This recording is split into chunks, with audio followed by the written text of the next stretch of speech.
नमस्कार, आदाब, सत श्री अकाल, वेलकम, सुस्वागतम है आप सभी बच्चों का डियर लर्नर्स की इस प्यारी सी क्लास में।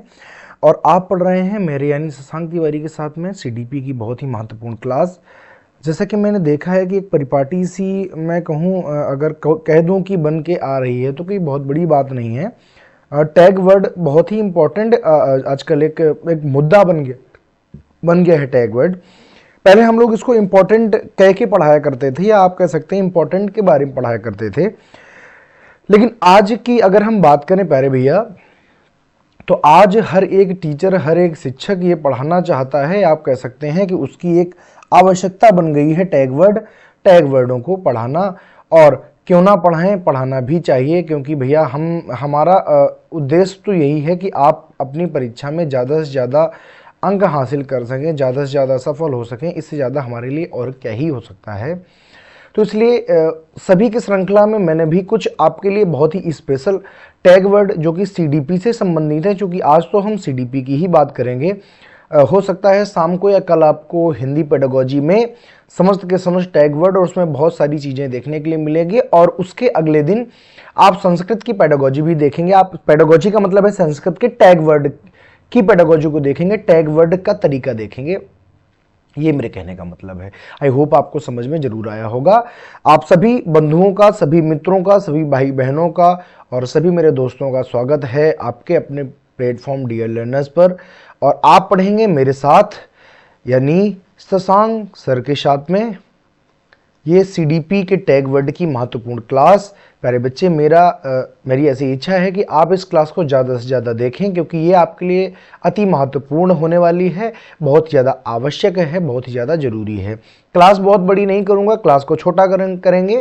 15 मिनट 20 मिनट के अंदर की ही क्लास को रखेंगे, ताकि आप फटाक से देखें और आगे अपने आगे के कार्य में लग जाएं। चूँकि क्लासेस तो दिन भर होती हैं चैनल पर, तो आपको देखनी भी रहती हैं। तो इसलिए हम बहुत ज़्यादा बात ना करके थोड़ी बात करेंगे, लेकिन सिलेक्टेड शब्दों में करेंगे, अच्छे शब्दों में करेंगे, आपके हित में बात करेंगे। शुरू करेंगे इस क्लास को इसी आशा विश्वास के साथ में कि आपने लाइक कर लिया होगा, आपने चैनल को सब्सक्राइब कर दिया हो गया, आपने इस वीडियो को शेयर कर दिया होगा, अपने मित्रों के प्रति के बीच में कर दिया होगा, आप सभी ने बेल आइकन को दबा लिया होगा। इसी विश्वास के साथ में इस वीडियो को आगे बढ़ाएंगे। सभी के सभी जितने भी व्यूअर हमारे साथ जुड़े हैं, सबका बहुत बहुत आभार है, बहुत बहुत अभिनंदन है। शुरू करेंगे क्लास को। तो देखिएगा, हम चलते हैं पहले पेज में। यहां पर क्या होता है कि जब आप टैग वर्ड पढ़ते हो प्यारे भैया, तो वहां पर आपको टैग वर्ड का मतलब होता है ऐसे कुछ शब्द जो आप ऑप्शन में देख करके उसको सही या गलत करने के लिए एक क्विक, आप कह सकते हैं एक तुरंत का तुरंत एक डिसीजन बनाते हैं अपने जहन में कि ये सही है या ये गलत है। उस डिसीजन को बनाने के लिए, उस फैसले पर पहुंचने के लिए आपको टैग वर्ड दिए जाते हैं। टैग वर्ड का मतलब होता है ऐसे कुछ शब्द जिनको आप कुछ ऑप्शन में देख करके उसको आप 80% तक श्योर हो सकते हैं कि ये सही होगा या ये गलत होगा। पॉजिटिव टैग वर्डों का मतलब प्यारे भैया उन टैग वर्डों से है जिनको देखते ही आप सही करने की स्थिति में पहुंचेंगे, या आप उनको देखते ही एक अपने मन में धारणा बनाएंगे कि हो सकता है ये सही हो। मैंने आपको एक शब्द बोला है कि 80% तक आप सही करने के लिए अपना इरादा बना सकते हैं, लेकिन ऑप्शन को पूरा जरूर पढ़ें। ये महती आवश्यकता होती है, क्योंकि अगर कहीं पीछे नहीं लग गया या ना तो लग गया, नास्ती लग गया, तो फिर दिक्कत में आ जाएंगे। ठीक है, अब देखिए है क्या कि सबसे पहले पॉजिटिव चीजें पढ़ते हैं। पॉजिटिव टैग वर्ड का मतलब ये है कि इनको देखते ही आप तुरंत क्या करो, सही का फैसला बनाओ और ये मान के चलो कि ये लगभग का लगभग और लगभग सही होता है। मान लीजिए अगर आप कोई भी एक प्रश्न पढ़ रहे हैं, उस प्रश्न को पढ़ते समय, उस ऑप्शन को देखते समय आपको समझ में नहीं आ रही कि हम इसका सही आंसर क्या लगाएं, तब तक आपको दिख जाता है कि बच्चों को चर्चा का अवसर प्रदान करना चाहिए या बच्चों को संवाद का अवसर देना चाहिए। संवाद का मतलब होता है एक विषय वस्तु के विषय में चर्चा करना, जैसे कि हम और आप मिलकर के सीडीपी के इस कठिनाई को, या आप कहो कि इसमें जटिलता है, इसके लिए हम और आप चर्चा कर रहे हैं, यही तो संवाद है, यही तो चर्चा के अवसर हैं। और मैं कहता हूं कि आप अगर इस पर इन्वॉल्व होते तो आप सीख जाते हैं। तो सीधी बात है, अगर आप किसी बच्चे को सिखाने जा रहे हैं, आप सीडीपी पढ़ा रहे हैं, आप सीडीपी की पेडागोजी पढ़ा रहे हैं, इसका मतलब है कि आप चर्चा के अवसर देंगे, क्योंकि आपका उद्देश्य बच्चे को ज्यादा से ज्यादा सिखाना ही तो है। आप कहेंगे बिल्कुल ठीक बात है, समझ रहे हैं कि नहीं? तो अगर कहीं भी चर्चा के अवसर जब आपको ना समझ आने लगे तो आप कम से कम चर्चा के अवसर जहां पर लिखा हुआ हो, संवाद के मौके जहां पर लिखा हो उसको सही करें। ये 101% श्योर है, ये सही ही होगा। दूसरा, अगर मान लीजिए ये शब्द हैं जो कि आप ऑप्शन के बीच में पाएंगे और आप उस ऑप्शन को सही करेंगे। समझ गए ना सभी? अगर कभी भी सीडीपी आप कर रहे हैं और आपको बीच में अगर कभी भी शब्द मिलता है प्रोत्साहन यानी कि इनकरेजमेंट, अगर आपको कोई प्रोत्साहन शब्द मिलता है कि आप बच्चे को प्रोत्साहित करेंगे, मैंने आपको कई बार बताया है कि जब आप शिक्षण अधिगम के क्षेत्र में एज अ टीचर उतरेंगे तो आप क्या हैं, तो आप कहेंगे सर जी मैं तो भैया हो जाऊंगा सुविधादाता। मैं क्या कर रहा हूं, मैं आपकी सुविधा ही तो कर रहा हूं, आपका सब्जेक्ट सरल ही तो बना रहा हूं। तो चूंकि आप सुविधादाता हैं और सुविधादाता कभी भी हतोत्साहित नहीं किया करते, सुविधादाता तो उन परेशानियों को हटा करके उसको सुविधा प्रदान किया करते हैं। यानी अगर आपको बच्चे को सिखाना है तो आपको हमेशा उसको प्रोत्साहित करना पड़ेगा। ठीक है, तो प्रोत्साहन शब्द एक पॉजिटिव वर्ड है और इसको देख करके आप सही करने का फैसला, इरादा बना सकते हैं। तीसरा शब्द हमारे साथ में आता है कारण का पता लगाना। देखिए, आप शिक्षण अधिगम प्रक्रिया में हैं, आप लर्निंग प्रोसेस में हैं, तो जब आप किसी बच्चे को सिखा रहे हैं तो आखिर बच्चा सीख क्यों नहीं रहा है, इसका कारण आपको ही तो पता लगाना है। भाई मैं बतौर टीचर हूं, मुझे जब ऐसा लगता है कि आपको कठिनाई कहां पे हो रही है, तो आपको कठिनाई हो रही है ये एक अलग का मुद्दा है, लेकिन बतौर टीचर मुझे ये जानना है कि कठिनाई आखिर आ कहां रही है, आखिर हो क्यों रही है, क्या ऐसी दिक्कत आ रही है, ऐसा क्या आपको डिफिकल्टीज आ रही हैं, ऐसा क्या आपको लेंदी लग रहा है जो जिससे आपको दिक्कत आ रही है। तो ये मेरी ड्यूटी है। तो अगर आप टीचर हैं तो कारण का पता लगाना एक टीचर का परम धर्म है, या आप कह सकते हैं वो सबसे बेहतर टीचर होता है प्यारे भैया, जो कारण का पता लगाता है कि आखिर जो हमारा शिक्षार्थी है, जो हमारा लर्नर है, वो सीख क्यों नहीं पा रहा है। और अगर आप ऐसा करते हैं तो यानी आप टीचर के दायित्व को बखूबी निभा रहे हैं। तो क्या ये पॉजिटिव टैग वर्ड नहीं हो जाएगा, क्या ये पॉजिटिव चीज नहीं हो गई? तो आप कहेंगे बिल्कुल हो गई। यानी अगर कहीं भी आपको कारण का पता लगाना कि समस्या कहां पर है, ऐसा अगर शब्द आए तो आपको उसको टिक करना है, वो 101% सही है, इसमें कोई दो राय नहीं है। आगे की अगर हम बात करें सृजनात्मकता, मैंने आपको कई बार मैं आपको बता चुका हूं प्यारे भैया कि सृजनात्मकता का मतलब होता है क्रिएटिविटी। क्रिएटिविटी क्या होता है? आप कहोगे क्रिएटिविटी होती है, सृजनात्मकता होती है। तो मुझे बताओ कि मैंने हर बार कहा है कि बच्चे को रटाना नहीं है, बच्चे को याद नहीं कराना है, बच्चे को कंठस्थीकरण नहीं कराना है, तो फिर कराना क्या है? बच्चे को क्रिएटिव बनाना है। क्रिएटिव का मतलब होता है बच्चा खुद से किन्हीं भी चीजों का उत्पादन कर सके, खुद से वो ये पता लगा सके कि उसके लिए क्या सही है। और जब बच्चा क्रिएटिव होगा तो बच्चा विभिन्न प्रकार की चीजें करेगा, विभिन्न प्रकार की क्रियाएं करेगा। और मैंने कहा है कि गलतियों से ही तो हम सीखते हैं। जब वो विभिन्न क्रियाएं करेगा, वो गलतियां करेगा, और जब गलतियां करेगा तो वो सीख जाएगा कि ये काम हमको नहीं करना है और ऐसा काम मुझे करना है, या ऐसा काम करेंगे तो ये काम सिद्ध हो जाएगा, और ऐसी अगर हम फालतू की चीजें करेंगे तो ये कार्य सिद्ध नहीं होगा। यानी सृजनात्मकता का सीधा सीधा मतलब है कि बच्चा सृजनात्मक होगा तो बार बार प्रयास करेगा, अलग अलग प्रकार के वैविध्यपूर्ण कार्य करेगा। और अब मैंने आपको बताया है कि अगर वो अलग अलग प्रकार के विविधता से भरे काम करेगा तो सफल जरूर होगा, या उसकी लर्निंग जो है अच्छी हो जाएगी। आगे देखेंगे, चौथे नंबर पर लिखा हुआ है कि गतिविधि पूर्ण अधिगम। मैंने कहा है कि अगर आप मुझे बताइए कि आप जब बतौर टीचर हैं, आप बच्चे को सिखाने गए हैं कि खुद सीखने गए हैं, तो आप कहेंगे सर जी हमारा उद्देश्य है बच्चे को सिखाना। तो बच्चे को सिखाने के लिए मैंने कहा है कि भैया अगर आप लर्निंग बाय डूइंग कराएंगे, देखो टैग वर्ड कोई पाकिस्तान से आई हुई कोई नई चीज नहीं है, जो मैंने और आपने पढ़ा है उससे ही निकाले गए कुछ ऐसे शब्द जो कि बार बार रिपीट होते हैं, बार बार वेरी करते हैं हमारे विभिन्न प्रकार के ऑप्शंस पर, तो उन्हीं को निकाल करके उन्हीं को टैग वर्ड कहा जाता है। बाकी टैग वर्ड नाम का कोई ऐसा बहुत बड़ा कोई हवा नहीं है जो कि आप समझ नहीं पाएंगे। ठीक है, मैंने आपसे कहा है कि भैया अगर लर्निंग बाय डूइंग होगी, यानी अगर बच्चा करके सीखेगा तो वो ज्यादा जल्दी सीखेगा। आप कहेंगे बिल्कुल ठीक बात है। तो गतिविधि का मतलब होता है कि भैया बच्चे को आप खोज परक विधियां दीजिए, बच्चे को आप कार्य करने दीजिए, और जब बच्चा काम करेगा तो वो 101% सीखेगा। एक यहीं पर प्यारे भैया एक शब्द आता है अन्वेषण। क्या आता है? बच्चा अन्वेषण करके सीखता है, बच्चा खोज करके सीखता है, या आप कहो खोज परक विधियों से सीखता है। क्या करता है? खोज परक विधियों से बच्चा क्या करता है? सीखता है।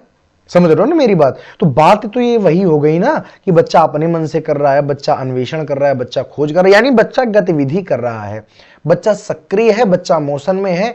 और भैया खुद ही बताइए, आपको मोटरसाइकिल चलानी नहीं आती है, हम आपको सिर्फ बताएं ऐसे गियर डालना है, ऐसे ये करना है, वैसे ये करना है, आप नहीं सीख पाओगे। मैं आपको मोटरसाइकिल ये दे दूं, पीछे बैठ जाऊं, आप एक बार करोगे, 2 बार करोगे, 3 बार, 4 बार, 10 बार, 50 बार, लेकिन आखिर में आप सीख जरूर जाओगे। क्यों? क्योंकि मैंने गतिविधि पूर्ण और अर्थपूर्ण वातावरण दिया है ना मैंने आपको। तो आप कहेंगे बिल्कुल ठीक बात है। ये चीजें अपने दिमाग पर सिट करके चलिए, समझ के चलिए। हम अपनी प्यारे बच्चे पूरी जान लगाते हैं इस चीजों को बनाने में और आप तक डिलीवर करने में। तो कृपया आप पूरा वीडियो देखें और लाइक शेयर सब्सक्राइब जरूर करें। आगे चलते हैं हम आगे। फिर से अभी पॉजिटिव ही चल रहे हैं, याद रखिएगा, अभी नेगेटिव आए नहीं है, पॉजिटिव ही चल रहे हैं। बात करते हैं अगर हम अगले वर्ग की, लिखा हुआ जिज्ञासा। आप जानते हो कि अगर किसी भी बच्चे में जिज्ञासा नहीं है, जिज्ञासा का मतलब होता है कि किसी बच्चे में काम करने के लिए खुद से उत्सुकता नहीं है, वो काम करना जब तक चाहता नहीं है तब तक आप उससे कार्य नहीं करवा सकते। एज वेल एज अगर बच्चा सीखना नहीं चाहता है, बच्चा लर्निंग करना नहीं चाहता है, तो आप जबरदस्ती उसको लर्निंग नहीं करा सकते हैं। एनसीएफ कहता है कि किसी भी बात को, किसी भी चीज को जबरदस्ती किसी के ऊपर थोपा नहीं जा सकता है, खासकर बच्चे तक नहीं। तो अगर बच्चा जिज्ञासु है, अगर बच्चे में जिज्ञासा है, यानी उसमें जानने की उत्सुकता है, और जब वो जानने के लिए बिल्कुल तैयार है, तो जब आप बताएंगे, जब आप उसको सिखाएंगे, तो वो क्यों भी नहीं सीखेगा, यानी वो जरूर सीखेगा। क्योंकि वो क्या है, आप कहोगे क्योंकि वो भैया सीखने के लिए बिल्कुल तैयार बैठा है, सीखने के लिए बिल्कुल उद्यत है, जरूर सीखेगा, सीख जाएगा, आगे जीवन में बढ़ जाएगा। ठीक है? तो जहां पर भी देखें जिज्ञासा शब्द, उसको सही करें। बाल केंद्रित, देखो दो चीजें आती हैं, बाल केंद्रित और दूसरा शब्द आता है शिक्षक। खैर, शिक्षक केंद्रित, एक मिनट रुकिएगा, कट गया है, बता लगेगा। खैर, शिक्षक केंद्रित क्योंकि आपको नकारात्मक मिलेगा, इसलिए मैंने यहां पर थोड़ा सा इसको अवॉइड किया। ठीक है? सुनो, बाल केंद्रित का मतलब ये होता है कि भैया आप देखो, आप सिखाने किसको गए हो, तो आप कहोगे सर जी, हम, मेरा मोटो तो भाई सिखाना बच्चे को ही है जो हमारे विद्यालय में आए हैं, नन्हा मुन्ना राही। तो इस जो नन्हा मुन्ना राही है, जब आपको इसको सिखाना है तो आप इसको सेंटर में रखोगे कि खुद सेंटर में आ जाओगे? तो आप ये कहोगे सर जी, अगर सिखाना इसको है तो केंद्र बिंदु इसको बनाओ, लक्ष्य इसको बनाओ, बच्चे को क्या बनाओ, निशाना बनाओ कि इसको सिखाना है। तो बताओ, बाल केंद्रित होना चाहिए कि शिक्षक केंद्रित होना चाहिए? आप केंद्र में हैं, आपको प्रधानता है, बच्चे आपके पास आ रहे हैं, समझ रहे हो ना? फिर वो समस्या वाली बात है। तो शिक्षक केंद्रीय कक्षा में होता है, शिक्षक ही सर्वे सर्वा होता है। शिक्षक होमवर्क देगा, शिक्षक चेक करेगा, जो मन होगा शिक्षक का करेगा, जब मन होगा पढ़ाएगा, जो शिक्षक को आता है वही पढ़ाएगा। नहीं, जो बच्चे को नहीं आता है भैया वो पढ़ाइए। समझ रहे हो मेरी बात? जो बच्चा चाहता है वो करिए, आपके करने से कुछ नहीं होता है। तो शिक्षा कैसी है? बाल केंद्रित। बाल केंद्रित हो तो सही, और शिक्षक केंद्रित हो तो गलत, क्योंकि नकारात्मक है। फिर अगला देखो है हस्तपरक गतिविधियां। इसका मतलब है हस्त माने हाथ और परक माने जो हाथ से करे, यानी जब बच्चा लर्निंग बाय डूइंग करेगा। बात वही है, बस ये इसके तरीके अलग अलग हैं, शब्दावलियां अलग अलग हैं, शब्दावलियों में थोड़ा सा ध्यान देते रहिएगा। हस्तपरक विधियों का मतलब है प्यारे भैया कि लर्निंग बाय डूइंग। क्या है? आप कहोगे लर्निंग बाई डूइंग, यानी भैया करके सीखना। तो करिए और फिर उसके बाद में आप सीखिए। ये बात कह रहा है हस्तपरक। हस्त माने हाथ और परक माने हाथ से जब आप गतिविधि करेंगे, यानी बच्चा जब खुद से गतिविधि करेगा, सीखेगा, इसमें कोई दो राय नहीं है। तो अगर कहीं भी हस्तपरक गतिविधि नामक शब्द आ जाए तो बिल्कुल इसको बिना सोचे समझे सही कर देना है। आई होप आपको यहाँ तक बात समझ में जरूर आई होगी। बहुत ज़्यादा ये गंदा ना दिखे, इसलिए थोड़ा थोड़ा हम इसको हटाते भी जाते हैं ताकि नीचे वाली चीज़ों में हमको आसानी रहे समझने में और सीखने में। ठीक है? चलिए आगे आइए और ध्यान से सुनिए।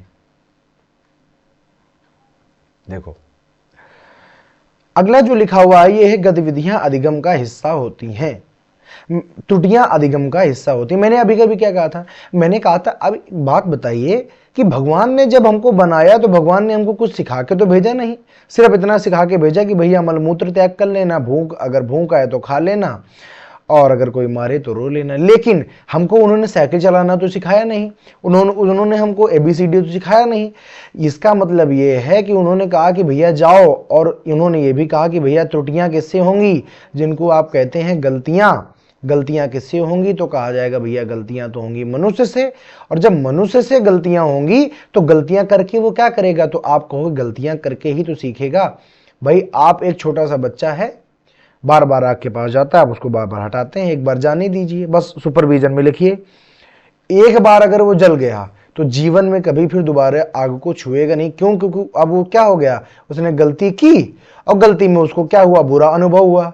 जब उसके बैड एक्सपीरियंसेस रहे तो उसने कहा कि भैया ये काम दोबारा मुझे नहीं करना है क्योंकि इसमें तो मेरा बैड एक्सपीरियंस है, तो वो सीख जाएगा। यानी त्रुटियां अधिगम का हिस्सा होती हैं। कहीं भी आपको आ जाए आप त्रुटियों को नकारिएगा मत। आज से कहा जाएगा एक बच्चा बार बार गलतियां करता है तो बच्चे को शांत बिठा देना चाहिए, बच्चे को पीट देना चाहिए, नहीं। त्रुटियां क्यों हो रही हैं इस बात को समझना चाहिए, क्योंकि त्रुटियां अधिगम का हिस्सा होती हैं। बिना गलती किए कोई भी सीख नहीं सकता है, और जो बिना गलती करे सीखता है उसको जीवन का अनुभव नहीं होता है, क्योंकि उसने डायरेक्टली केवल सही ही देखा है, उसका खराब पहलू या उसका गलत पहलू देखा ही नहीं है।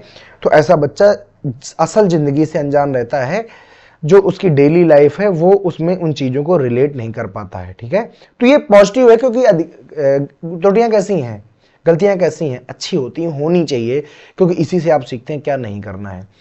फिर देखो लिखा हुआ करके सीखना, लर्निंग बाय डूइंग। मैं कई बार आपको बता चुका हूं कि भैया करके सीखने से अच्छा कोई भी बात नहीं हो सकती है, क्योंकि जब आप करके सीखेंगे, जब आप लर्निंग बाय डूइंग करेंगे, जैसे मैं हूं, मैं कैसे करता हूं, मैं करके सीखता हूं, मैं लिखता हूं, पढ़ता हूं, सीखता हूं, फिर आपको सिखाता हूं। ठीक है, तो आप भी करके सीखो, लिखो, पढ़ो, समझो, उसको अपने मन से करो। सॉरी, लर्निंग अपने आप से अच्छी हो जाएगी। आई होप यहां तक बात आपको समझ में जरूर आई होगी, और अगर समझ में आई है तो हमको सपोर्ट जरूर करें। जितने लोग देख रहे हैं सभी के सभी एक बार लाइक करो, एक बार शेयर जरूर करो। फिर से हम आगे आ जाते हैं, पॉजिटिव शब्द ही अभी चल रहे हैं। देखो लिखा हुआ है दैनिक जीवन से जोड़ना, यानी आप कह सकते हैं कि भैया डेली लाइफ से जोड़ना।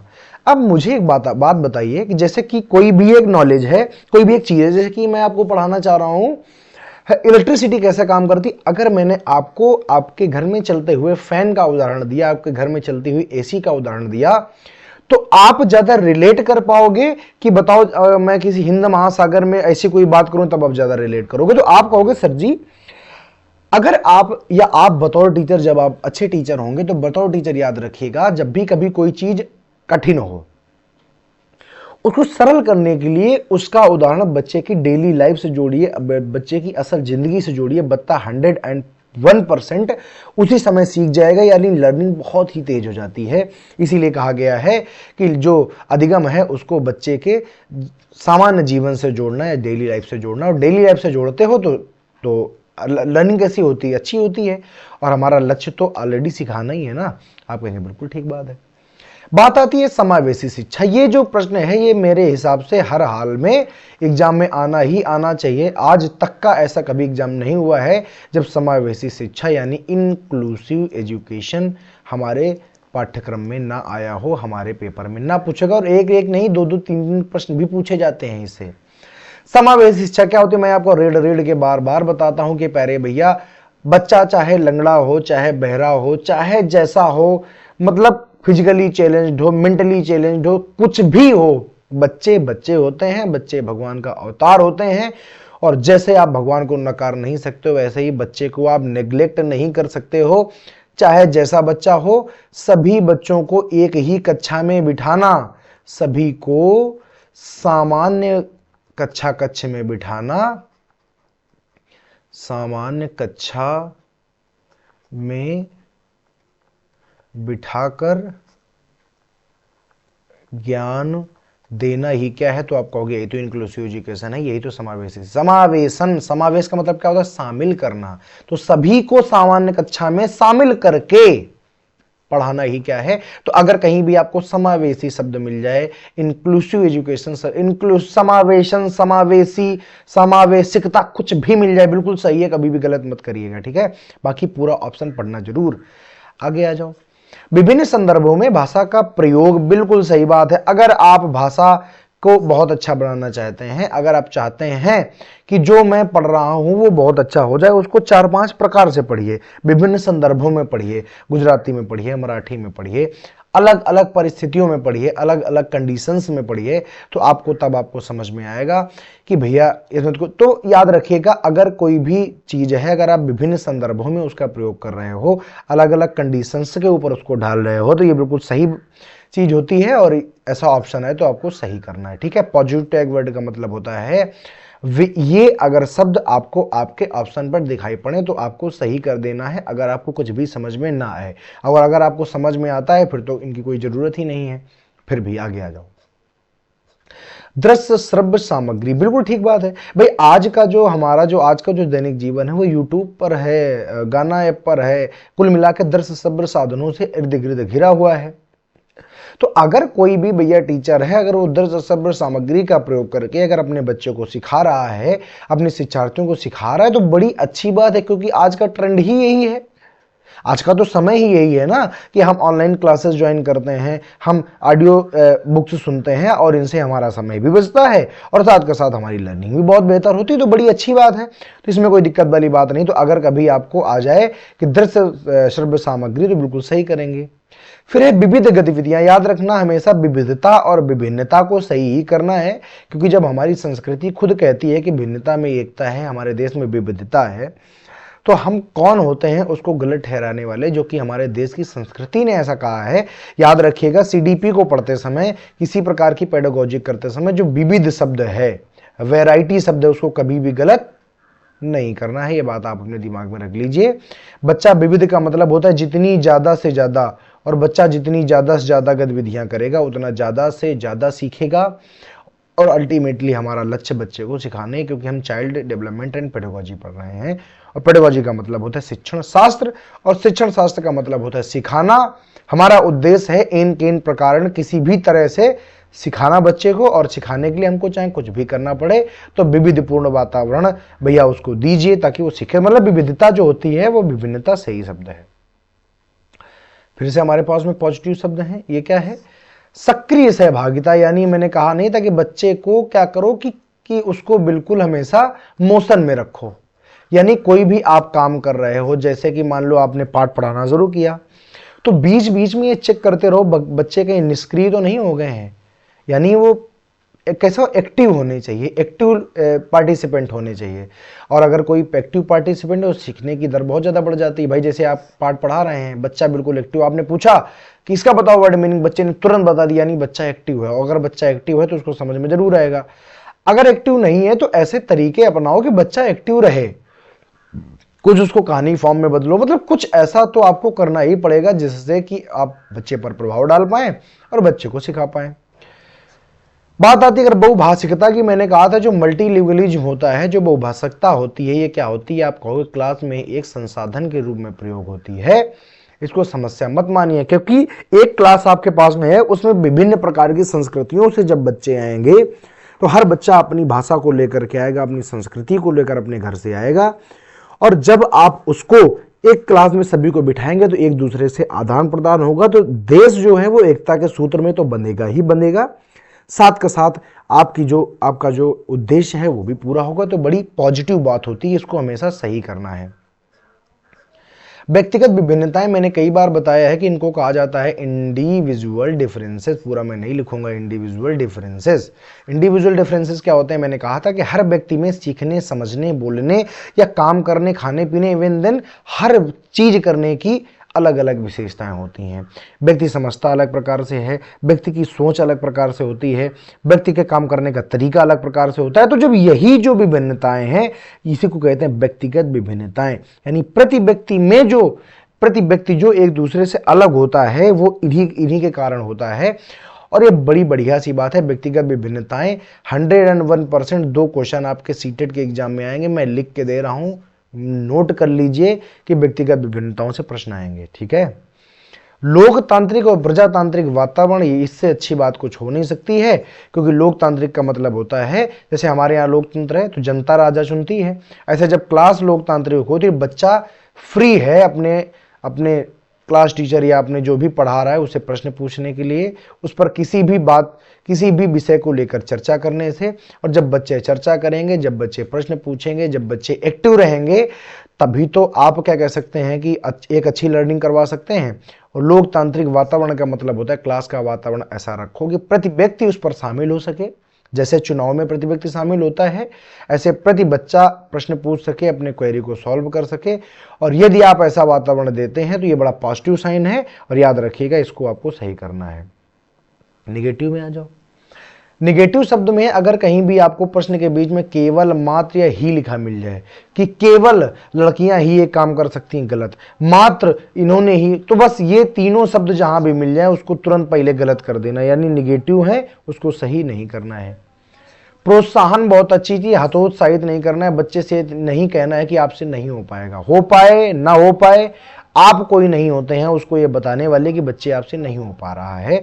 आपको हमेशा उसको क्या करना है, तो आप कहेंगे हमेशा उसको मोटिवेट करना है, तो हमेशा मोटिवेट करिए, ना कि उसको डिस्करेज करिए, उसको कभी भी हतोत्साहित ना करें। हतोत्साहन जो शब्द है वो निगेटिव है, गलत करना है।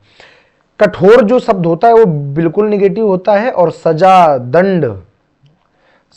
दंड ये सब क्या होता है कि बिल्कुल बेकार होता है। बच्चा कोई पशु तो है नहीं कि आप लिए दंड खड़े हैं।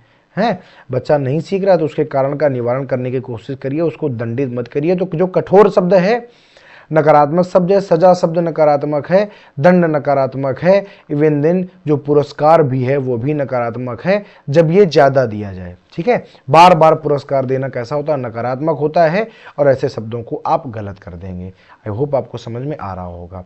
मैंने कहा था रटना, जिसको आप कहते हो रोट लर्निंग, क्या कहते हो, रोट लर्निंग, ये सब कैसे हैं, तो बिल्कुल निगेटिव वर्ड हैं, इनको कभी भी यूज नहीं करना है, क्योंकि हमारा उद्देश्य है बच्चे को निहितार्थ सिखाना, यानी उसमें जो निहित जो अर्थ है उसका भावार्थ सिखाना। आप कह दो कि उसका हमको उसको क्या कराना है, ज्ञान कराना है, ना कि उसको रटाना है। रटाना थोड़ी ना है, तो रटाना जो शब्द है गलत है, बल्कि ये शब्द पॉजिटिव होते हैं। तो याद रखना, रटना, रटाना, याद कराना, कंठस्थ कराना, रोट लर्निंग, जहां देखना तुरंत उस ऑप्शन को गलत कर देना। व्याकरण शब्द भी बिल्कुल गलत होता है। जब आप कभी पेडागोजी पढ़ रहे होंगे तो व्याकरण शब्द को आपको गलत करना है, याद रखिएगा। आगे आ जाओ। मैंने अभी आपको बताया था कि शिक्षा कैसी होती है, आपने कहा था भैया होती है बाल केंद्रित, और शिक्षक केंद्रित कभी भी आ जाए तो गलत है, क्योंकि शिक्षक केंद्रित में शिक्षा ही केंद्र में होता है। शिक्षक एज आप कह दो कि डिक्टेटर यानी तानाशाह के रूप में देखा जाता है, और ऐसा टीचर नहीं है। मैंने कहा था टीचर क्या होता है, टीचर एक फैसिलिटेटर या सुविधादाता होता है। तो जो शिक्षा है वो अगर बाल केंद्रित लिखा है तो बिल्कुल सही है, शिक्षक केंद्रित लिखा है तो उस ऑप्शन को गलत कर देना है। लिखा हुआ है कंठस्थ करना, कंठस्थ करने का मतलब होता है याद करना, और याद हमको कुछ कराना नहीं है, ना ही करना है। तो अगर कभी कंठस्थीकरण आ जाए तो भैया उसको फट से गलत कर दो, बिल्कुल गलत बात है, इसको सही नहीं करना। इसका मतलब भी होता है याद कराना। दंड व सदा मैं आपको बता ही चुका हूं, गलत बातें हैं। पुस्तक केंद्रित नहीं होना चाहिए, पाठ्यक्रम केंद्रित नहीं होना चाहिए, शिक्षक केंद्रित नहीं होना चाहिए। होना क्या चाहिए, बाल केंद्रित, यानी ये भी गलत है। पुस्तक केंद्रित का मतलब है कि पुस्तक को ही सर्वे सर्वा मान लिया जाए, जो पुस्तक में लिखा है वही पढ़ाया जाएगा, बाकी चीजों को ध्यान नहीं दिया जाएगा। तो गलत बात है ना भाई। आप क्या पुस्तक से ही सीखते हैं? आपने खाना खाना पुस्तक से सीखा, समाज में व्यवहार करना पुस्तक से सीखा? नहीं, सिखाया गया, आपने लर्निंग की, अधिगम किया है, अर्जन किया है, न कि पुस्तक से सीखा। अगर पुस्तक से सब कुछ सीखा जाता होता तो समाज की क्या आवश्यकता थी? तो गलत बात है, तो गलत हो जाएगा। मैंने कहा था बच्चे सक्रिय भागीदारी करेंगे, निष्क्रिय कभी नहीं रहेंगे। निष्क्रिय रहेंगे तो वो सीख नहीं पाएंगे, क्योंकि जब तक एक्टिव नहीं होंगे तब तक सीखना बेकार है। आगे बात कर लेते हैं उच्च शिक्षा। नहीं, प्राथमिक शिक्षा पर आइए। उच्च शिक्षा ये सब कोई बातें नहीं होंगी। ग्रेडिंग अंक, याद रखिएगा मैंने आपसे कहा था कि बच्चे को प्रमाण पत्र दिलाना, ठीक है, प्रमाण पत्र, बच्चे को अंक पत्र दिलाना, बच्चे का अंकों के आधार पर मूल्यांकन करना, ये सब बिल्कुल निगेटिव बातें होती हैं। कहीं भी आ जाए बिल्कुल गलत करना। ग्रेडिंग भी गलत, अंक भी गलत, प्रमाण पत्र भी गलत। अंक और अंकों के आधार पर किसी भी प्रकार से बच्चों को वर्गीकृत करना गलत है। ऐसे एक शब्द आता है वर्गीकरण। क्या होता है?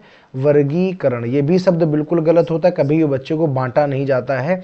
आपसे कहेगा बच्चों को अंकों के आधार पर वर्गीकृत कर दिया गया, तो वर्गीकरण जो शब्द है, सेपरेशन जो शब्द है, वो बिल्कुल गलत होता है, इसको कभी भी सही मत करिएगा। देखो लिखा हुआ है लैंगिक असमानता, इसका मतलब होता है कि लड़कियां अलग हैं, लड़के अलग हैं। लड़कियां काम कर सकती हैं, लड़के काम नहीं करेंगे। लड़कियां ही खाना बनाएंगे, लड़के नहीं बनाते हैं।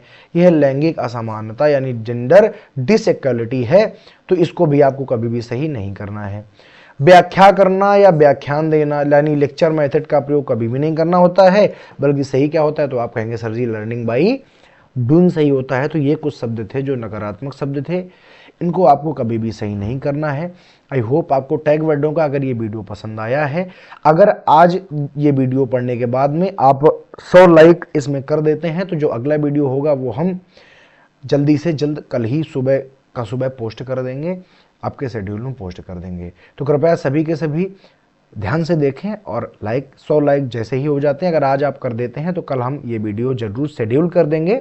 दूसरा जो हमारा हिंदी पेडागोजी का जो वीडियो है वो इससे भी बहुत बेहतर है, यानी आप कह सकते हैं कि उसको देखने के बाद में हम समस्त पेडागोजी, इसको देखने के बाद में हम समस्त जो सीडीपी की पेडागोजी है, जो सीडीपी की शिक्षण शास्त्र है, जो चाइल्ड शिक्षण शास्त्र होता है, आप पूरा का पूरा कवर करेंगे। इन्हीं से प्रश्न आते रहे हैं क्योंकि मैंने अपने अनुभव के आधार पर इनको निकाला है। आई होप आपको समझ में आया होगा।